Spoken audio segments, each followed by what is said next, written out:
Assalamualaikum warahmatullahi wabarakatuh. Kami dari kelompok 9 pengantar ekonomi makro yang beranggotakan saya sendiri, Kiki Andrian Suprianto. Saya Raihan Yasar, saya Sidik. Di sini kami akan menjelaskan tentang materi ketidakstabilan kegiatan ekonomi, di mana langsung saja dijelaskan oleh saudara kita, Sidik. Baiklah, perkenalkan nama saya Sidik. Di sini saya akan menjelaskan tentang ketidakstabilan kegiatan ekonomi. Kegiatan ekonomi dan banyaknya perusahaan baru yang muncul merupakan sebagian dari permasalahan ekonomi di dalam suatu negara. Perekonomian tidak selalu berkembang secara stabil dari setiap periode. Begitu juga dengan adanya perkembangan sektor industri baru yang menimbulkan persaingan antar perusahaan.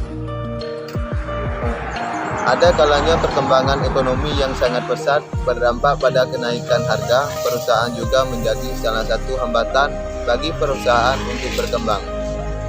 Persaingan menuntut perusahaan untuk meningkatkan kinerja, menjaga tingkat profitabilitas, dan mengubah strategi bisnis.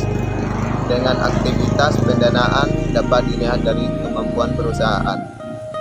Perusahaan harus mampu mengambil keputusan yang tepat dalam menggunakan sumber dana. Perusahaan yang lebih mengutamakan memenuhi penggunaan dana dari sumber internal akan mengurangi ketergantungan terhadap pinjaman dari pihak luar. Hasil dari penelitian ini diharapkan memberi manfaat praktis dan teoretis bagi berbagai pihak yang berhubungan dengan penelitian ini. Di antaranya, 1. Praktis. Penelitian ini diharapkan dapat memberikan informasi berupa bukti empiris mengenai pengaruh struktur modal kondisi ekonomi. 2. Manfaat teoritis. Penelitian ini diharapkan dapat digunakan sebagai bahan pertimbangan dan memberikan tambahan pemikiran kepada perusahaan dalam proses pengambilan keputusan. Baik, untuk materi selanjutnya akan dijelaskan oleh rekan saya, Saudara Raihan Yasar. Baiklah, di sini saya akan menjelaskan tentang penyebab ketidakstabilan ekonomi di suatu negara. Yang pertama adalah inflasi. Saat harga naik dengan sangat cepat, para pengusaha dan juga konsumen akan menjadi sangat yakin dengan harga di masa yang akan datang. Inflasi ini lebih tinggi dibandingkan nilai suku bunga bank. Nilai sesungguhnya dari uang dan menurunnya menyebabkan nilai simpanan menjadi merosot turun. Beberapa dampak dari kenaikan harga barang. Yang pertama adalah retribusi pendapatan. 2. Jatuhnya pendapatan nyata. 3. Nilai suku bunga bank yang menjadi negatif. 4. Nilai pinjaman. 5. Risiko terjadinya inflasi tinggi dan daya saing bisnis. Yang kedua adalah keterbatasan alat pemuas kebutuhan ekonomi. Alat pemuas kebutuhan adalah segala sesuatu yang bersifat umum yang dapat memuaskan kebutuhan manusia, baik berupa barang maupun jasa. 3. Menolaknya angka pengangguran. Efek dari meningkatnya angka pengangguran tidak hanya mempengaruhi individu, tetapi juga mempengaruhi hal yang lebih luas, seperti ekonomi di suatu negara. Akibat yang ditimbulkan dari suatu kehilangan gaji, melemahnya kemampuan kerja, dan serta menurunnya angka pembelian karena tidak adanya pendapatan.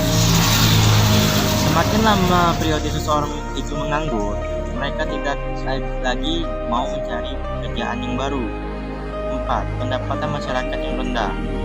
Pendapatan masyarakat yang rendah adalah alat yang berfungsi sebagai kebutuhan. Jika masyarakat tidak mengalami peningkatan, maka otomatis kemakmuran akan sulit dicapai. Dan jika pendapatan masyarakat rendah, ini juga berakibat pada daya beli masyarakat itu sendiri. Yang kelima, meningkatnya angka impor. Angka impor yang terlalu tinggi menyebabkan barang produksi dalam negara yang akan kalah saing jika dibandingkan dengan barang produksi luar negeri. Baiklah, selanjutnya akan dijelaskan dengan rekan saya, Andre.